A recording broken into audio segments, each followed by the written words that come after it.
Assalomu alaykum. Respublika yosh olimlar kengashi nodavlat notijorat tashkiloti tomonidan yana yangi loyihani boshladik. Demak, mamlakatimizda bugun juda ko'p fan sohalari mavjud va olimlarning qarashlari, takliflari, muammoga o'ziga xos yechimlar ham mavjud nazarimizda. Shularni o'ylagan holatda har bir fan sohasi bo'yicha yosh olimlarimizni tanishtirish, ularning muammoga oid bo'lgan qarashlarini o'rganish bugungi podkastimizning asosiy maqsadi. Bugungi kunda 24 ga yaqin fan ixtisosligi mavjud va bu fan ixtisosligi bo'yicha 24 ta yo'nalishda olimlarimiz himoyalarini amalga oshirib kelishmoqda. PhD, doktorlik ishlari bugun juda ko'p fan sohalari bo'yicha himoya qilinmoqda va biz birinchi soha sifatida pedagogika sohasini tanladik. Sababi fanlarning otasi bu pedagogika hisoblanadi va har bitta soha mutaxassisi bugun auditoriyaga kira oladi va auditoriyaga kirgan holatda o'z mahoratidan foydalangan holatda o'quvchilarga, talabalarga dars o'tadi. Demak, bugun podkastimiz ochiq, erkin holatda bo'lib o'tadi nazarimizda va aynan bugungi mehmonlarimiz ham yosh olimlardan tashkil topgan mamlakatimizning yetuk oliy ta'lim muassasalarida faoliyat yuritayotgan pedagoglar hisoblanadi. Avvalo xush kelibsizlar, hurmatli ustozlar. Va alaykum assalom. Demak, bugun biz Respublika yosh olimlar tomonidan siz olimlar bilan pedagogika sohasiga nazar qaratamiz. Avvalo, pedagoglar o'zi kim va ularning jamiyatdagi qanday ustun taraflari bor va bugungi kun pedagoglariga aynan qaysi vazifalar yuklatilmoqda? O'zingizlarni shaxsiy va tahliliy tanqidiy fikrlaringizni bemalol berishingiz mumkin. Chunki podkastimiz erkin, ochiq holatda davom etadi. Marhamat. Avvalambor hozirgi kunda pedagogika sohasida juda ham katta e'tibor qaratilyapti. Jumladan O'zbekistonda Yaponiya imperatoridan so'rashgan ekanda, bu davlatni ilgarilab ketishiga, ildamlab ketishiga sabab nimada deyilganda, Yaponiya imperatori javob bergan ekan: "Men o'qituvchiga prezident obro'sini, bosh vazirni maoshini, diplomatni daxlsizligini berdim" deb javob qaytargan ekan va biza bir qancha davlatlarni demak ko'rsak siyosatini, ichki va tashqi siyosatini haqiqatdan ham o'qituvchilarga juda katta e'tibor berilgan. Va so'nggi o'sha 5-6 yil ichida, so'nggi 10 yil ichida haqiqatdan ham O'zbekistonda pedagogikaga juda katta e'tibor berilyapti. Chunki o'sha prezidentimiz Shavkat Miromonovich aytganlaridek, yangi O'zbekiston 3-renessans maktab ostonasidan boshlanadi. Agar biz hozir maktablarimizdagi jarayon, o'qituvchilarni, ularning kasbiy salohiyatini o'zgartirmasak, biz yorqin kelajak qura olmaymiz. Va jumladan nima qilindi, nima qilinib kelinmoqda hozirgi kunda? Jumladan yillab kutilgan bitta qonun, ya'ni pedagogning maqomi to'g'risidagi qonun. Bu qonun, ishonasizmi, agar tarixga nazar soladigan bo'lsak, avvallar bunday qonun umuman yo'q edi. Hattoki endi buni aytib o'tish mumkindir, albatta 1-oktyabr o'qituvchilar kuni dalalarda nishonlandi. Mana shunday ulug' kunlar va mana shu qonunni qabul qilinishi, mana shu qonunda demak umumta'lim maktabdagi o'qituvchilar deymizmi, oliy ta'limdagi o'qituvchilar deymizmi, ularni ijtimoiy himoya qilish, ularni moddiy va ma'naviy qo'llab-quvvatlash, ularning huquqlari, majburiyatlari hammasi qonun bilan himoya qilib qo'yildi. Va men xursand bo'lganim, yangi tahrirlangan konstitutsiyada ham 52-modda kiritildi. Ya'ni o'qituvchining sha'ni, obro'si, uni daxlsizligi davlatning zimmasida belgilab berildi. Bu avvalambor agar biz islohotlarga qarasak, u islohotlar qonun bilan mustahkamlanmasa, u islohot darajasi bilan belgilanmaydi. Men xursand bo'lganim, oxirgi mana yillar ichida pedagogika sohasiga juda ham katta e'tibor berildi va bu qonuniy demak jarayonlar, islohotlar o'zining mevasini berib kelmoqda albatta. Tushunarli. Biz aynan pedagogika sohasini o'rganganimizda ixtisoslik nuqtai nazaridan pedagogika fanlar ixtisosligi bo'yicha yana 8 ta yo'nalish mavjud. Ya'ni texnologiya, metodlar va boshqa o'sha ta'lim sohasidagi aynan pedagogikaga oid bo'lgan fanlar mana bugun o'qitilib va bu yo'nalishda himoyalar amalga oshirilmoqda. Albatta yutuqlar juda ham ko'p, bu albatta yutuqlar bizniki. Lekin aynan pedagogika sohasida bugun juda ham ko'p muammolar yuzaga kelib chiqmoqchi. kelmoqda, yuzaga chiqib keldi va buning asl sababi nimada? Va bugun agar biz o'sha aytganingizdek, agar biz bugun pedagogika sohasiga katta e'tibor bermasak, keyingi 10 yillik, 20 yillikni yutqizib qo'yamiz. Sababi bugun farzandlarimiz maktabda o'qishmoqda, ertaga oliy ta'lim muassasasiga o'tishadi. Lekin pedagoglarimizning mahorati bugun qanchalik o'zini oqlamoqda. Sal tanqidiy ko'z bilan qarasak, hammanimcha o'shanda natijaga ko'proq chiqamiz. Sababi yutuqlar o'zimizniki, lekin muammolarcha, ya'ni masalan o'qitish metodikasi, texnikalar, chunki hozirgi zamonaviy davrda, sun'iy intellekt rivojlangan davrda fanlar shu darajada oldinlab ketdiki, ba'zi pedagoglar orqada qolib ketishyapti. Bunga nima deysizlar? To'g'ri aytasiz, bilasizmi? Hozirgi yoshlar, ayniqsa maktab o'quvchilari kerak bo'lsa o'qituvchisidan yaxshi telefon tutadi, kerak bo'lsa o'qituvchisidan yaxshi internetni biladi-da. Lekin agar o'qituvchi ham mana shunaqa o'zini ustida ishlamasa, qolib ketadi. Aytganingizdek, sun'iy intellekt davri kirib keldi. Bitta narsani shu joyda aytib ketishim kerak. Yaqinda men o'zim o'sha ChatGPTga savol berdim-da. Yo'qolib ketadigan kasblar ro'yxati deganimda, juda ko'p kasblarni aytdi, lekin o'qituvchilik yo'qolib ketmas ekan va uni o'rnini sun'iy intellekt bosmas ekan.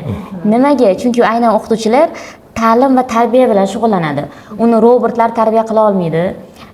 Nima demoqchiman bu narsa bilan? Demak, o'qituvchilik yo'qolib ketmas ekanmi? Bizni mana shu kasbni yaxshi ushab, yaxshi aytganingizdek muammolarni hozirdan hal qilib, kelajagini qurishimiz mumkin.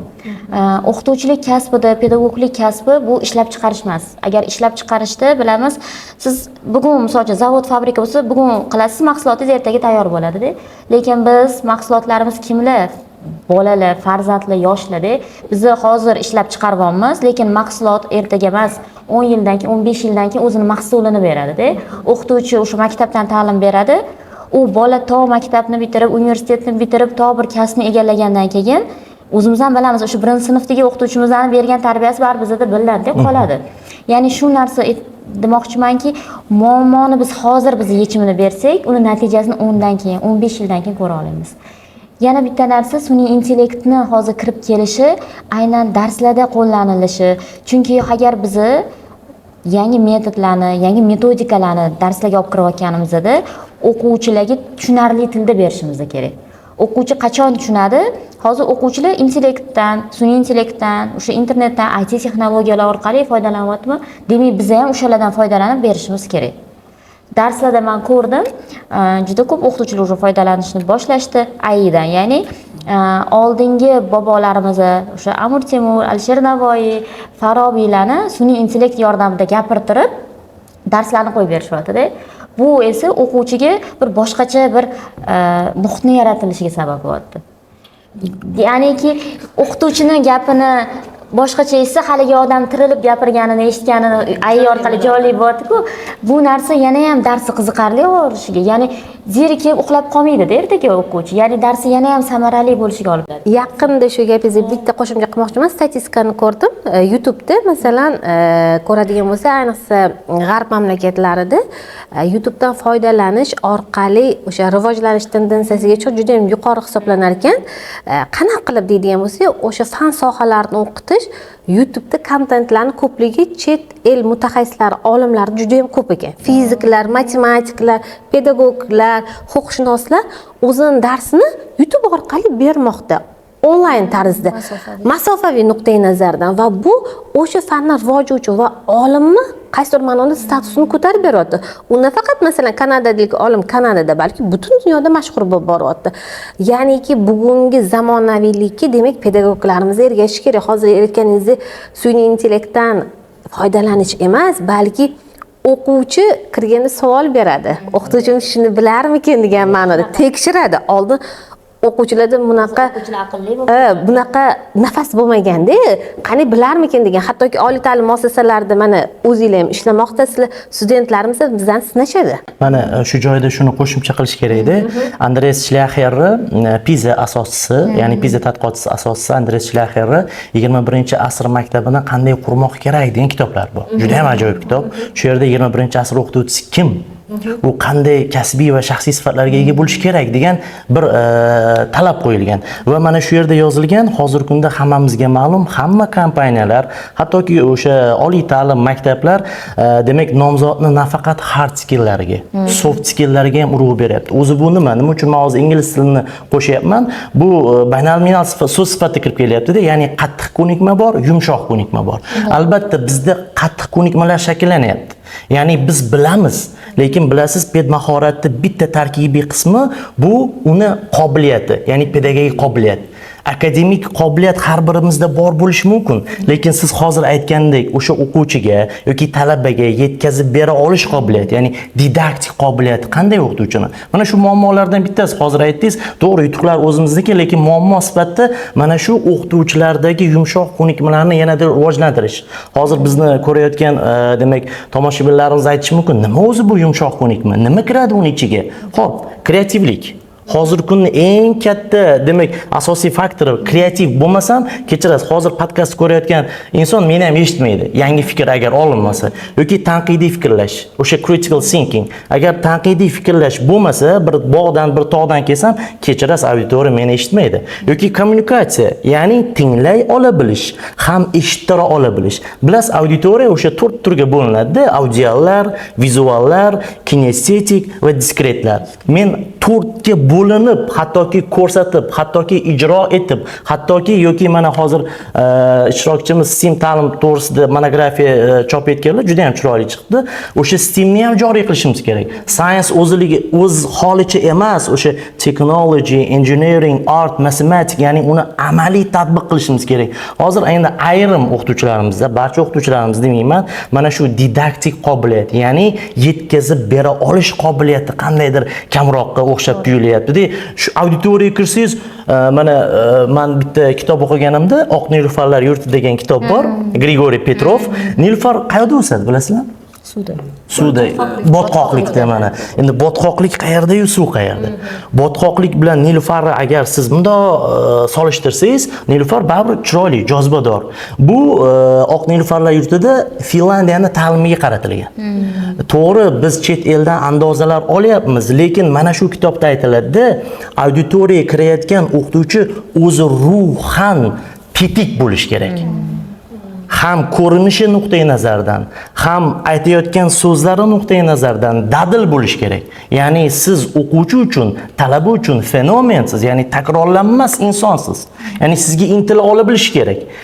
Mana o'ylashimcha, mana shu didaktik qobiliyatni oshirsak, ya'ni turli xil metodikalar, turli xil metodlar bilan bolalar bilan ishlay olsak, ya'ni o'sha odatiy emas, noodatiy demak darslarni tashkil qilsak. Mana oddiy misol, men kecha kunda yana bir izlanish olib borganimda ko'rdim. Journal Clubs degan metod bor ekan. Journal Clubs qanaqa? Biz bilamiz, oliy ta'limda faoliyat yuritamiz. Scopus bazasida demak maqola e'lon qilishimiz kerak. Web of Science, bular oddiy emas, qiyin. O'qituvchi olyapti materialni, ya'ni mavzuga doir materialni olyapti-da. Shu materialni olib, ya'ni Scopus bazasidagi ilmiy maqolani olib, talabalar bilan uni nima qilyapti? Muhokama qilyapti. Juda ham ajoyib. Talaba ham mavzuga doir demak ma'lumotni o'rganyapti va bir varakayiga maqola haqida tushunchaga ega bo'lyapti. Men o'ylashimcha, o'qitish tizimiga yangi metodikalarni olib kirish kerak va bu metodikalarni o'qituvchi ham bilishi, qo'llay olish kerak deb o'ylayman. Nazariy bilimlar bilan amaliy bilimlarni umumlashtirish kerak degan narsani aytyapti. Haqiqatda o'zi hech qachon o'qituvchilik kasbi eskirmagan. O'sha tarixga nazar tashlaydigan bo'lsak ham, maqom tushgan yoki ko'tarilgan holatlarni ko'rishimiz mumkin, lekin har doim o'sha hattoki o'sha asarlarimizda ham, bobokalonlarimizga ham kim sifatida qarash degan ustoz sifatida qaralgan. Bugungi o'sha pedagoglarni ham olib qaraydigan bo'lsak, hozir yuqorida aytib o'tganlaridek, har taraflama rivojlangan pedagoglarni xohlayapmiz. Juda ham ko'p ta'lim namunalariga, chet el tajribalariga yondoshdik, harakat qildik. Lekin asl o'zligimizchi? Bizani o'sha qadimdan qadriyatlarimiz, ta'lim, tarbiya degan sharqona o'qitish metodikasini bugun yangicha qarashlar bilan qarashimiz kerak emasmi? Sababi bizda masalan oddiy misol muloqotda matal, masal, maqollar qo'shib gapirish, so'z, nutq bu juda ham katta tendensiya sifatida qarab kelinganda ustozlarimiz shunaqa chiroyli so'zlay olishganki, biz ularga mast bo'lib eshitganmiz-da, mahliyo bo'lganmiz ustozlarimizga. Maktabda ham, oliy ta'lim muassasalarida ham va hozir siz yuqorida aytgan o'sha 5 ta yo'nalish bo'yicha kreativlik aytyapsiz-ku, mana o'sha nuqtai nazarlarni ham shakllantirish aslida o'quvchi ham, talaba ham o'qituvchidan oladi. Agar bugun o'sha o'qituvchi bu hozir aytilgan tamoyillarga asoslansa zerikarli va eng quvonarlisi bugun o'quvchi ham, talaba ham o'qituvchini tanlay oladi. Oldin biz qo'rqgan bo'lishimiz mumkin. Ha, shu o'qituvchining darsida 45 minut o'tirgan bo'lishimiz mumkin. Hozir yoqmasa bemalol fikrini yoritib beradi. Bu o'qituvchining darsi qiziq emas, shuning uchun men kirmayman deydi. Nima qiladi keyin maktabda? O'qituvchi o'zgartiriladi. Oliy ta'lim muassasasida men to'lov shartnomasini to'layapman, shuning uchun o'qituvchini almashtirib bering deyapti. Demak, bugungi zamon talabi bo'yicha pedagog har taraflama rivojlanishi kerak. Lekin milliylik ruhi, o'zlik, sharqona ta'limchi shu haqida ham ozgina gaplashsak, menimcha maqsadga muvofiq bo'ladi. Shu o'rinda qisqacha bitta fikr aytmoqchiman. Bilamizki, mana pedagogika sohasida barchamiz faoliyat yuritamiz ta'lim muassasalarida. Ta'limni tarbiyadan, tarbiyani ta'limdan olib bo'lmaydi. Biza har qancha darsga innovatsion yondashib, interfaol metodlar bilan demonstrativ vositalarni jalb qilgan holda dars o'tishimizga qaramasdan, baribir mana shu darsni tashkil qilish jarayonida auditoriya soatida bevosita tarbiyaviy faoliyat ham bir vaqtning o'zida amalga oshiriladi. Ya'ni biz mavzu doirasida ma'lumotlarni berish va ma'lumotlar berish jarayonida talabalarni mana shu ma'lumotlarni o'zlashtirishi, amaliy tajribalarni ulashayotgan vaqtda ularni xatti-harakatida yoki mana o'qituvchining yuqorida sanab o'tilgan bir qancha qobiliyatlari bor. Ya'ni o'sha kommunikativ talaba bilan o'qituvchining munosabatlarini yo'lga qo'yishda o'quvchi tarafdan agar biror bir xatoliklar, biror bir o'sha o'quvchi tarbiyasiga, etikasiga xos bo'lmagan xatti-harakatlar amalga oshiriladigan bo'linsa, o'qituvchi mana shu fan sohasi, mana shu dars jarayoni davomida bevosita korreksiya jarayonini ham amalga oshirib ketadi. Ya'ni biz faqatgina xorij tajribasi, zamonaviy metod va usullarni talab qilib shunga talpinishdan qat'iy nazar biz buni ichida tarbiyaviy muhitni ham o'zaro saqlagan holda shu o'zimizni milliyligimizga xos bo'lgan ustozni ham o'ziga yarasha etikasi hamda o'quvchi talaba ham o'ziga xos bo'lgan etikalarni saqlashga, o'rgatishga va mana shu jarayonda pedagogik korreksiyani ham amalga oshirib boriladi. Bu har bir pedagogga o'zini shaxsiy sifatlari, individual qobiliyati sifatida amalga oshiriladi. Ba'zi bir ta'lim muassasalarida, masalan, maktab o'qituvchilari misolida oladigan bo'lsak, maktab o'qituvchilarining ham faoliyatida tarbiyaviy jarayon biroz ko'proq, ya'ni ular ya'ni o'smirlik yoshdagi yoshlar bilan shug'ullanganligi va ulardagi krizis juda ham yaqqol ko'zga tashlanganligi sababli dars jarayonlarida tarbiyaviy fon juda ham ko'proq bo'lishi mumkin va buni qaysi tartibda, qanday qo'llay olish, talabaga yetkazib bera olish va uni o'zgartira olish bu o'qituvchini pedagogik qobiliyatlariga bog'liq deb o'ylayman va mana shu yo'nalishda bevosita yuqorida hamkasbimiz aytib o'tganlaridek, pedagog o'ziga berilgan soat ichida hamma sohalarda o'zini ko'rsata olish kerak.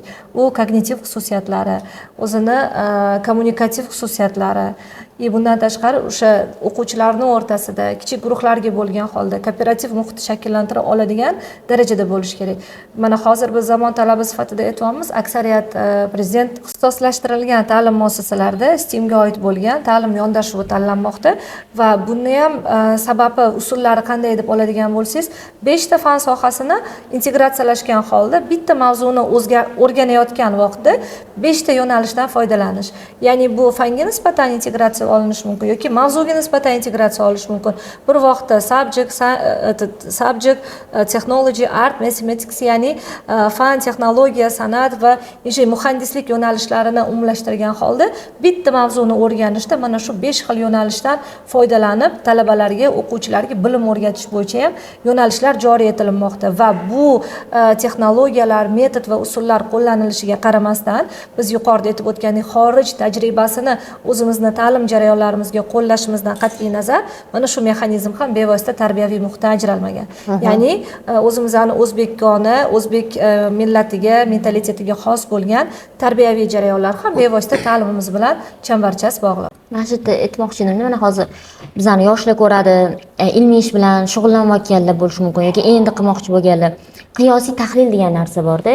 Biz xohlaymizmi, xohlamaymizmi, mana ilmiy ish hammamiz qilganmiz. Ilmiy ish qilganimizda bizda O'zbekiston sharoitini o'rganiladi, xorij o'rganiladi va MDH davlatlari o'rganiladi. Birinchi bobda, nazariy qismda. Birinchi bobda o'rganiladi-ku, bari xohlasak, xohlamasak biz baribir o'sha chet el olimlarini fikrlarini olamiz, bu yoqda MDH davlatlari olimlarini olamiz va o'zimiznikini olamizda.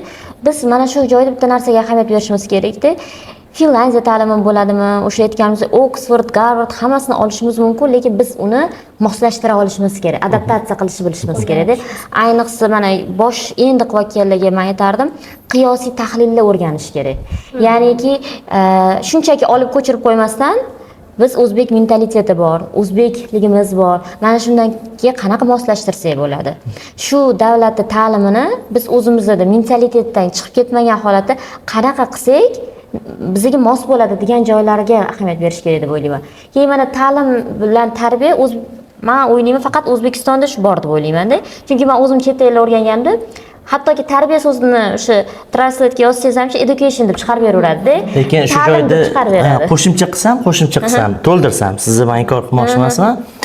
Bilasiz, Vazir Mahkamasi qarori bo'yicha 2019-yilda va 2020-yilda alohida qaror chiqqan umumta'lim maktablarida tarbiya fanini o'qitish bo'yicha. Ko'pchilikda shu savol bo'ladi. Mana ota-onalardan hamda menga matematika kerak, menga ingliz tili kerak.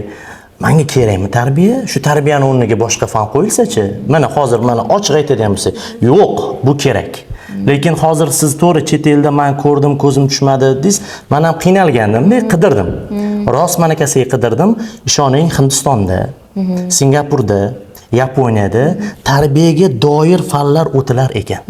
Ya'ni value education yoki bo'lmasa o'sha vatanparvarlikka doir fanlar, bu fanlar bor ekan. Men qiziqdim, nima uchun ular qo'yapti? Sabab u yerda mana oddiy misol Yaponiyada kadakushi hikikimori degan bir aziyatli, achinarli holatlar kerak bo'lsa o'sha yoshlarni bir-biri bilan turmush qurmasligi. Va natijada u yoshi ulug' holatda yetganda bitta o'zi o'lim topishi. Mana shunday holatlar uchrayapti. Biz buni to'ldirishimiz uchun bu tarbiya fani integratsiya qilindi. Men juda ham xursand bo'lganim, mana siz iqtisodiy sohada ham alohida loyihalar yuritasiz. 9-sinf tarbiya darsligida franshiza, frilanserlik tushunchalari bor. Bu nima degani? Bolani mehnat tarbiyasiga tayyorlash degani. Hech bo'lmaganda tayyor biznesni hozir siz aytganingizdek O'zbekistonga nima qilish? Mahalliylashtirish. Shunga tarbiya o'rgatyapti. Men o'ylashimcha, albatta bu tarbiya fanini kiritilishi muhim, dolzarb. Chunki hozir raqamlashtirilgan paytdamiz, globallashuv paytdamiz, turli xil xurujlar. Bu paytda biz o'sha ichki immunitetimizni yoki ruhiy immunitetimizni kuchaytirishimiz kerak. Va o'ylaymanki, siz yuqorida aytib o'tgan sharqona tarbiya, men o'sha pedagogika nazariyasi va tarixidan ma'ruza o'qiganimda yoki amaliy ishlaganimda chet ellik olimlarni o'rganamiz. Ya'ni tarixiy olimlarni, ya'ni Makarenkani, Sukhaminskiy, Kamenskiy, lekin ulardan avval sharq mutafakkirlarini o'rganamiz. Oddiy misol bizning mavzularimizda bor o'sha Alisher Navoiy. Men filolog emasman, lekin pedagogika nazariyasining ichida Alisher Navoiy bor.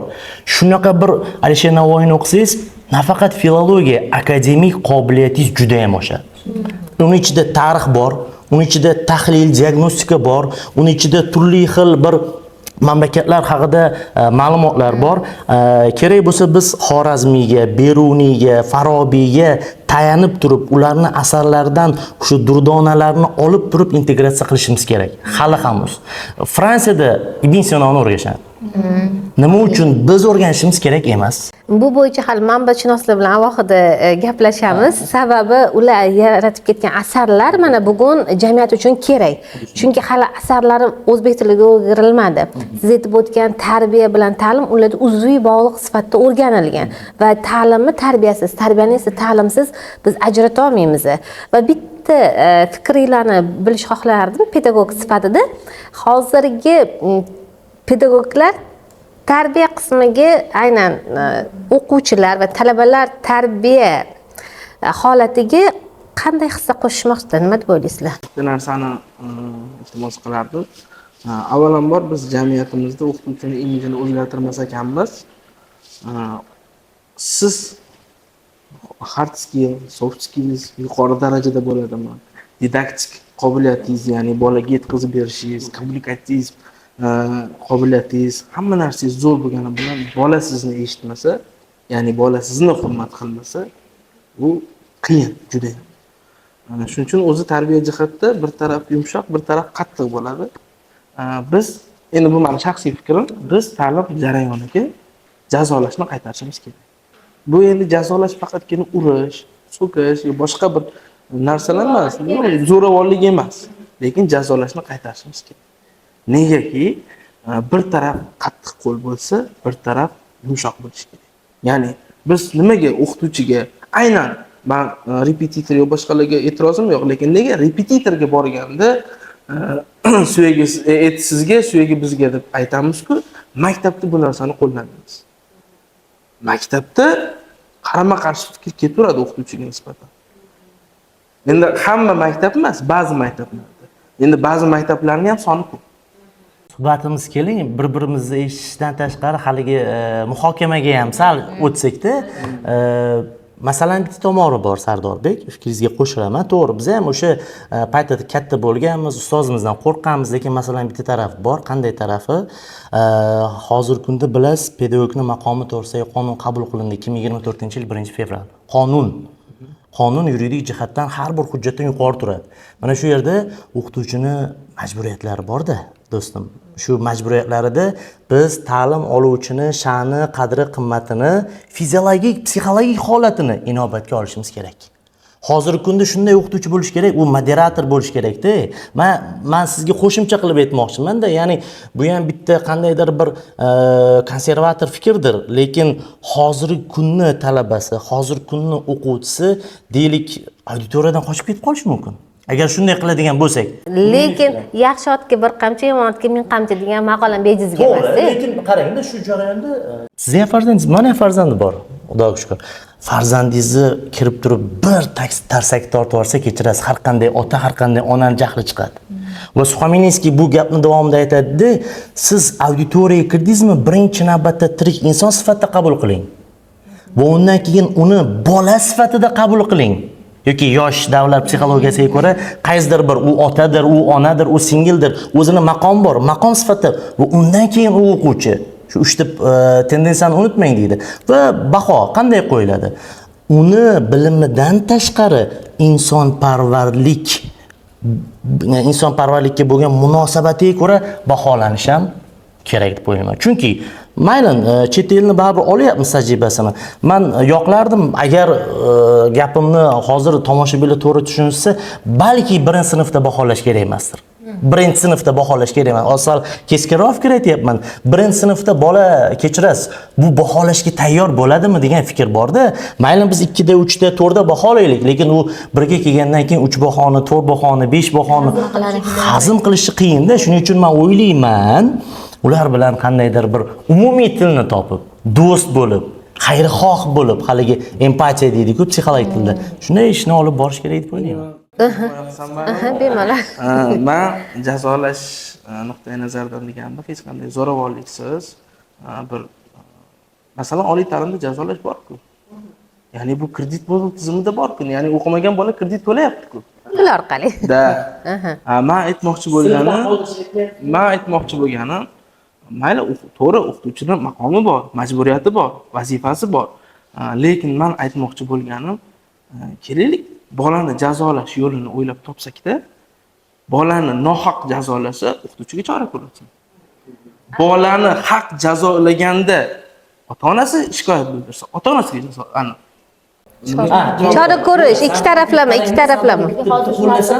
Yaponiyada bitta misol bor ekanda, men buni tarbiya diagnostikasi va korreksiyasi fanimiz bor, o'rganganimizda Yaponiyada induktiv, deduktiv baholash usuli bor ekan. Qanday? U hammani sinfda nechta bola bo'lsa, hammani bahosi, demak, jamlanadi.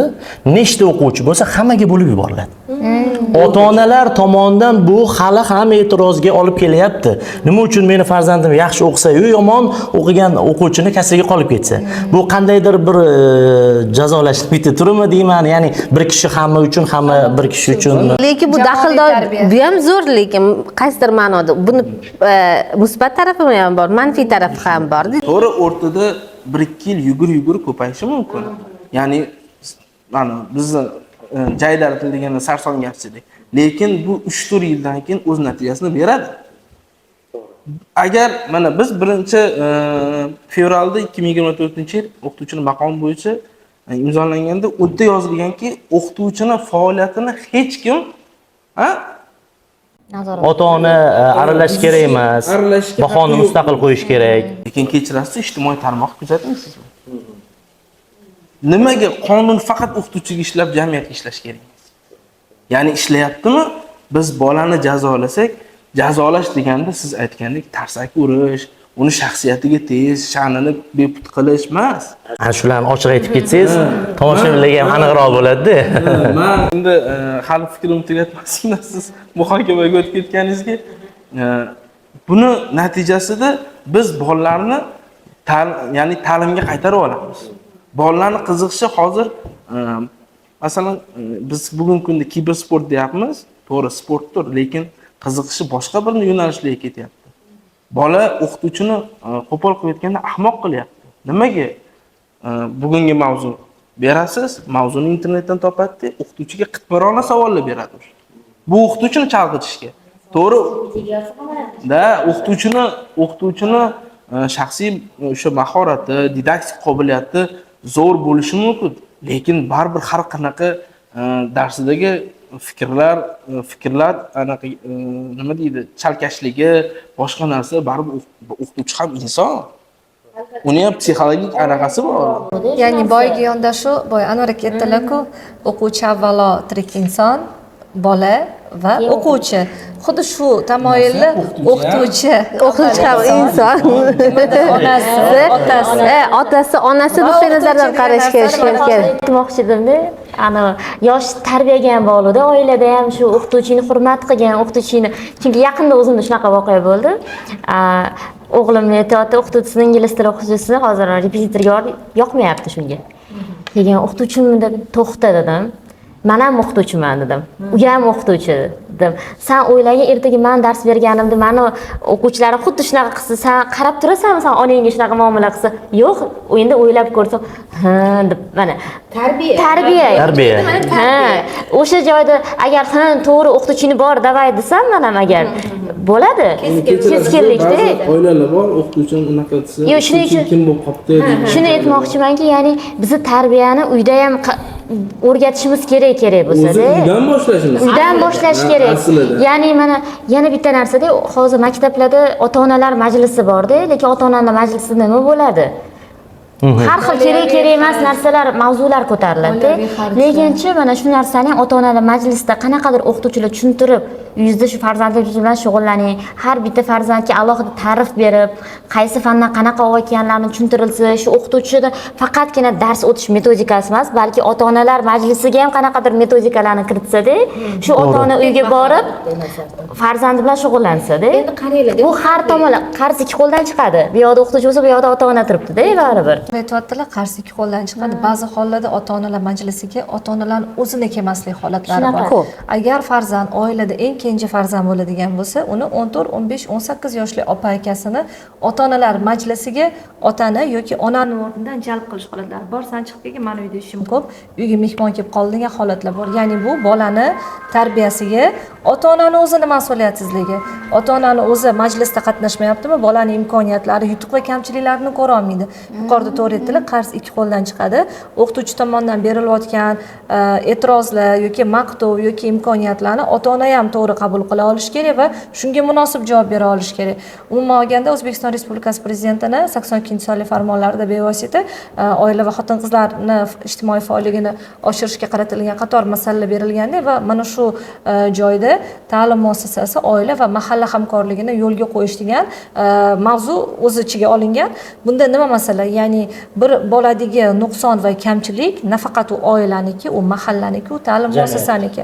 Agar biz mana shu hamkorlikni tizimli yo'lga qo'ya olsak, avval mana bolaligimizda bilamiz, uyda nimadir xato ish qilsak, uni ustozimiz eshitishdan qo'rqib, biz doim mana shu xatolarimizni to'g'rilashga harakat qilardik yoki bo'lmasam maktabda biror bir past baho olsak yoki xatoga yo'l qo'ysak, ota-onamizga yetkazilishidan xavotir olib, darrov to'g'rilashga harakat qilardik. Agar bu mahalla fokusida ko'riladigan bo'linsa, u bola o'zini o'zi to'g'rilashga bo'lgan motivi 2 barobar ko'proq bo'lardi. Mana shu hamkorlik tizimini ham yo'lga qo'ysak, hamma tomonlar baravar agar bu muammoni yechishga harakat qilsa, o'ylaymanki, biz natija ko'zlagan natijaga erisha olamiz. Endi bitta narsani aytib o'tmoqchiman. Men pedagogika nazariyasi bor, texnologiya metodlar haqida hozir yuqorida gaplashdik, lekin bu nazariyalar bugun ishlanyapti, lekin hayotga tatbiq degan paytda nazariya bo'lib kitoblarda qolib ketmoqda. Bu fojia. Sababi amaliyot boshqa, nazariya boshqa. Masalan, 10 yil oldingi pedagogik mahorat, pedagogik muammolar, o'quvchilar muammolari, talabalar muammolari, ustozlar muammolari bu darajaga chiqmagan. Urushlar, zo'ravonliklar. Endi bitta biz prognoz qilaylik. 10 yildan keyin bu qaysi holatda bo'lishi mumkin? O'zingizlarning shaxsiy fikringlar. Agar ruxsat bersanglar, qolgan ishtirokchilarimizdan boshlasam javobni. Sal men boshqacharoq tarzda boshlamoqchiman javob. Ya'ni odatiy holatdan sal noodatiy holatda. Barchamiz pedagogmiz. Mana misol uchun kim o'zini farzandini o'zi kabi pedagog bo'lishni xohlaydi? Xohlaysizlarmi? Zo'r. Mana misol uchun men ham O'zbekiston Milliy pedagogik universitetida dars beraman. Men ham xohlayman farzandimni pedagog bo'lishini. Men buni kameraga qarab ham ayta olaman. Men bir qancha talabalarga dars berganmiz, ertaga so'rash mumkin. Ustoz shunaqa degandingiz deb, nima uchun? Biz hozir qo'yayotgan masalangizni avvalidan kelsak, ya'ni avvalidan 10 yilda bu tatbiq bo'ladimi? Prognoz qanday bo'ladi? Mana shu narsa ko'tarildi. Umuman pedagogika sohasiga qiziqayotganlarni salmog'i qanday? O'zi jamiyat pedagog bo'lishni xohlayaptimi yoki yo'qmi? Mana misol uchun Shvetsiyada mana shunday bir tendensiya bor ekanda, mening birinchi o'g'lim shifokor, lekin ikkinchi o'g'lim undan yaxshi kasb egallamoqchi, ya'ni o'qituvchi bo'lmoqchi degan bir xalq ichida bir shunday gap bor ekan. Endi bizda qanday bo'lyapti? Xabaringiz bor hammamizda, o'sha taraqqiyot strategiyasini o'qituvchini oyligi $1000 ekvivalentda belgilanishi belgilab qo'yildi. Olyaptimi o'qituvchi? Ha, harakat qilayotgani olyapti. Misol uchun, til sertifikati bo'lsa, ustama bor. O'zida fan o'qituvchisi o'sha o'zini fanidan yana milliy sertifikat olgan bo'lsa, ustama bor.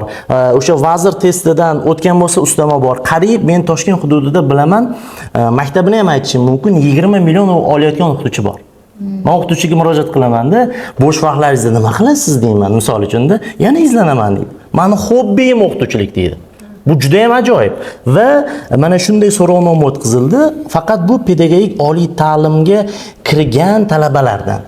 Siz bu sohani ishonib, o'zingiz xohlab tanladingizmi? Juda ham asosiy so'rovnoma. U yerda o'sha javoblarni ham ko'rdik. Ota kasb. Onam menga tavsiya bergan. Turmush o'rtog'im boshqa sohalarga ruxsat bermagan. Maktabda ishlasa bo'ladi, kechirasiz. Biz bu g'oyalar bilan maktabni, ma'rifni, ta'limni shu o'qituvchilarga yuklab qo'ya olmaymiz. Agar uni qalbida bo'lmasa, agar u yonmasa, agar men bitta bolani kelajagi uchun mas'ulman deya olmasa, kechirasiz, bizni ta'limimiz yana o'ladi. Va shuni oldini olish maqsadida 2024-yilda bitta loyiha ishga tushirildi. Men buni ekrandagi tomoshabinlarga ham aytishim mumkin, yangilikdir balki.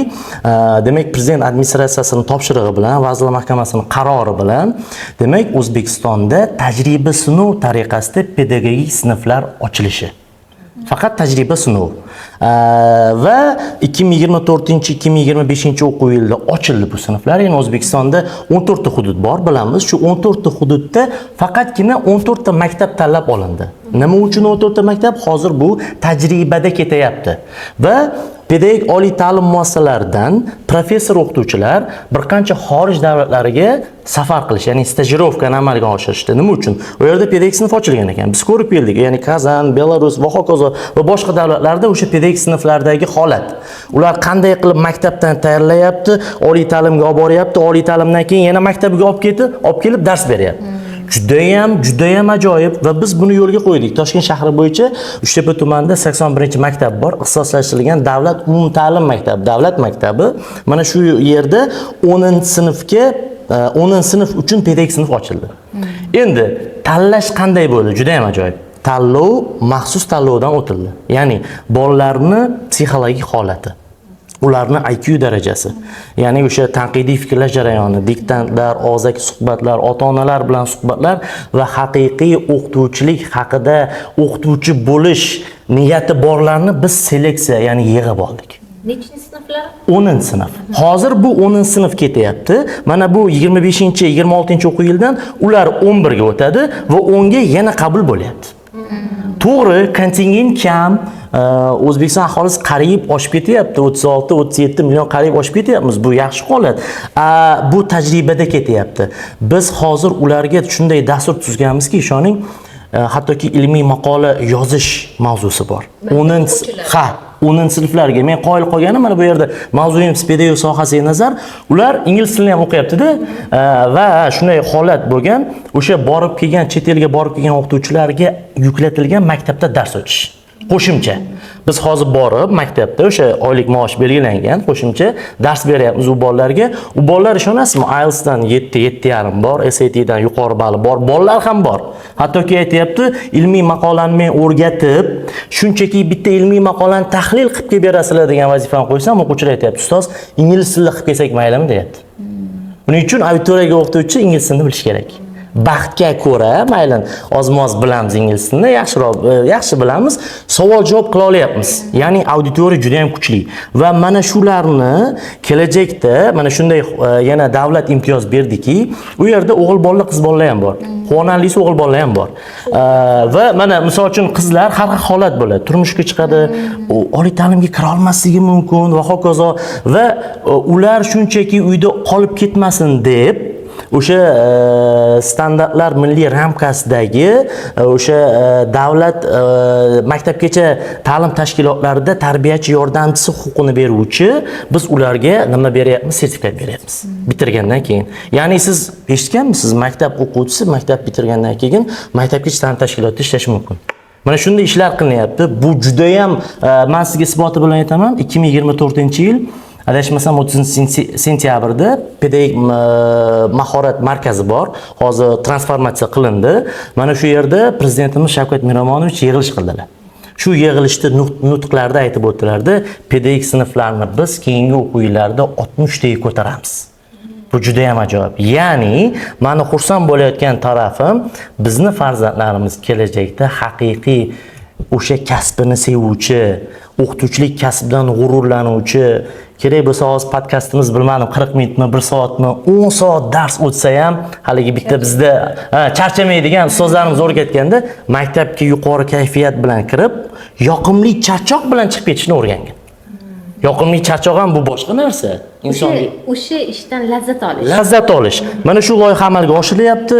Bu maktablarimiz ko'paysa, kelajak 10 yilda biz haqiqiy pedagoglarni auditoriyada, hattoki davlat maktab sinf xonalarida biz ko'rishimiz mumkin. Bundan juda ham xursandmiz. Mana haqiqiy amaliy ish faqat nazariy emas, qog'ozlarda, qonunlarda, normativ huquqiy hujjatlarda qolmabdi. Amaliy ertaga buni natijasini beradi. Va biz xohlardikki, oliy ta'lim muassasasi bo'ladimi, maktab bo'ladimi yoki oddiy fuqarolik pozitsiyasidan kelib chiqqan holatda ustozlar imijini imkoniyatimiz darajasida ko'tarishimiz kerak. U tadbirkor bo'ladimi, qo'llab-quvvatlash orqali yoki boshqa fan sohasini mutaxassisi bo'ladimi? Sababi ertaga bu pedagog bizni farzandimizga, bizni jiyanimizga, bizni nevaramizga dars o'tadi.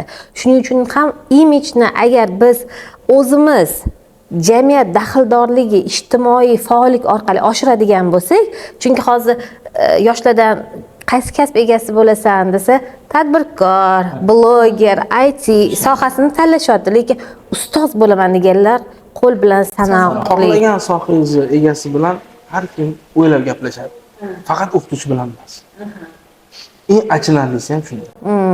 Bu demak muammo, demak buni o'sha jamiyatda ko'proq e'tibori o'qituvchilar kuni faqat 1-oktyabr emas, balki har kuni o'sha mehnatga berilayotgan, chunki mana o'zimizni ham ustozimiz va bizni ham ustozlarimiz bor va ularga bo'lgan imijni bugun oshirishimiz kerak va pedagogik texnologiya va metodlarni balki endi fokusimizni hozir mana ijtimoiy tarmoqlar davomida shularga qaratishimiz kerakdir. Grantlar, loyihalar, ijtimoiy roliklar. Oddiy misol, o'zimiz ham mana ijtimoiy tarmoqlarda hammamiz faolmiz. Yoki Nobel mukofotlarini ko'radigan bo'lsa ham o'sha ustozlar, olimlar olyapti yoki Oskar mukofotlarida kichkina multfilmlar, qisqa metrajli chiqadi. Mana uni ham farzandlarimizga ko'rsatamiz. Balki biz O'zbekiston aholisi ham o'sha daxldorlik nuqtai nazaridan aktyor bo'ladimi, qo'shiqchi bo'ladimi, shu yangicha talqinda ustozlarni imijini yaratishga yordam berishimiz kerak nazarimda. Ana o'shanda pedagogika, u kim, u ustoz, u muallim, ana shu tendensiya o'zgaradi va jamiyatda uning uchun hozir aytganimizda men juda ham xursand bo'ldim. Hamma farzandim qo'l ko'tardik-ku o'zimizdagi bo'lishi. Chunki nega biz kasbimizni sevamiz va bu kasbda erta farzandimizni ko'rishdan faqat baxtiyormiz. Demak, o'sha imijni men xohlagan bo'lardim. Balki mana bu safar bu podkastdan keyin bitta o'tirib mana olimlar maslahatlashgan holatda o'sha qisqa o'sha loyihalar ko'rinishida qilish kerak. Sababi yoshlarimiz ertaga ustoz bo'laman desa, ayniqsa yigit va erkaklarimiz. Sababi pedagoglar asosiy kontingent ayollar bo'lib qoldi. Bu ham masalan ko'p muammolarni kelib chiqdi. Bu bo'yicha juda ham ko'p ishlanmalar bo'ldi. Demak, o'sha gender tengligi nuqtai nazaridan men xursand bo'lardim. Oliy ta'lim muassasalarida erkak o'qituvchilar ko'p, lekin maktablarda bu masala. Shuning uchun men xohlagan bo'lardim, agar taklif va mulohazalaringiz bo'lsa bizga yozib yuborishingiz mumkin va olimlar bilan ham bu masalalarni hali ko'p o'rganishimiz kerak ekan. Sababi aynan fokusimizni o'qituvchi imijiga ko'rsatishimiz kerak. Podkast yakunida o'zingizlarni bitta taklifinglarni bersanglar xursand bo'lamiz. Aynan pedagogika sohasini rivoji bo'yicha. Men aytmoqchi bo'lganim, mana hozir YouTube bu format YouTube'ga chiqsa, ijtimoiy tarmoqda bu ham. Hozir mana ijtimoiy tarmoqlarning turi ko'payib ketmoqda. Har xillari bor. Bilamiz hammamizda Instagram deymiz, Telegram deymiz, YouTube, Facebook juda ham ko'p. Va yoshlar baribir xohlaymizmi, xohlamaymizmi, biz ularga to'siq qo'ysak ham baribir kiradi. Shaxsiy brend degan masala bor-da. Ya'ni blogerlar davomida nimaga havas qilyapti o'sha? Chunki ularning shaxsiy brendi bor. Ular nima desa ishonib ketyapti. Menimcha o'qituvchilar ham o'zini qanaqadir shaxsiy brendini yaratish kerak. Agar o'qituvchi ham o'sha ijtimoiy tarmoqlarda o'zini shaxsiy brendini yaratib, o'zini o'sha orqasidan ergashtira oladigan, o'zini kasbini shunaqangi roliklar orqali, kontentlar orqali, qisqa 1 minutli o'sha reelslarga moslagan holatda video roliklarni chiqarsa-da, yoshlar ko'rib faqatgina bloger bo'laman demaydi keyin. Men o'qituvchi bo'laman. O'qituvchi bloger bo'laman. Yo'q, bu yerda ya'ni o'zini namoyish qilyapti o'qituvchi ham, ya'ni chiroyli ko'rsatib beryapti faoliyatini. O'sha men shunaqangi hattoki chet eldagi o'qituvchilar ham o'zini qisqa darslarni qo'yadi. YouTube'ga mana o'zingiz YouTube'larga qo'yib borishadi. Lekin nimaga bizanikilar qo'ymaydi? Ular ham dars o'ta oladi, bor bizada ham zo'r o'qituvchilar, faqat ular aytganimizni bilishmaydi foydalanish. Shuni ham balki qanaqadir muammoga yechim sifatida balki berish kerakmikan? Har bitta maktabda, universitetlarda media xonalarini tashkil qilish kerakmikan? Balki shunaqa media xonalardan o'qituvchilar foydalansin, o'zini kontentlarini qo'ysin, o'qituvchilarga bersin, shaxsiy brendini ko'tarsa, haligi auditoriya faqat yoshlar-da, yosh kattalar kirmaydi. Yoshlar balki sekin-sekin ergashib o'qituvchilarni hurmat qilishni boshlaydi. Chunki hurmat oshadi-da, bu yoqda maqom ham ko'taradi. Mana bu bitta taklif sifatida berganman. Bu ham majburiy emas, ya'ni imkoniyati bor o'qituvchilar ertaga uni ham agar kimdir qilsa majburiy qilib qo'ysa. Yo'q, shuning uchun aytayapman-ku, har bitta o'sha oliy ta'limdami, maktabdan, o'rta maxsusdan media xonalari tashkil qilinsa, o'zini maktabidagi ha mediaxonasiga borib o'zi oladi, boshqa yoqqa qidirib yurmaydi-da. Siz aytayotgan mediaxonalar bugungi kunda o'sha ta'lim muassasasini faoliyatini yoritishga, ta'lim muassasasiga oid bo'lgan yengilliklarni namoyish qilishga ko'proq mana shu narsaga fokus olingan, lekin O'qituvchi o'qituvchilarda birinchi. har bir o'qituvchi o'sha o'zini imkoniyatlarini ko'rsata olsa ijtimoiy tarmoq orqali, chunki Yaxshi taklif. yoshlar hozir qayerda, masalan, baliqchi ham balig'i yo'q suvga qarmoq tashlamaydi-ku. Hozir blogerlar ham qayerda yoshlar ko'p. Masalan, har bir tarmoqqa agar monitoring qiladigan bo'lsangiz, Facebookda haqiqatda 30 yoshgacha bo'lgan yosh, Instagramda 30 yoshgacha bo'lgan yoshlar ko'p, a Facebookda 30 dan 40 yoshgacha bo'lgan, ya'ni yosh kategoriyalari ham har bir ijtimoiy tarmoqda har xil.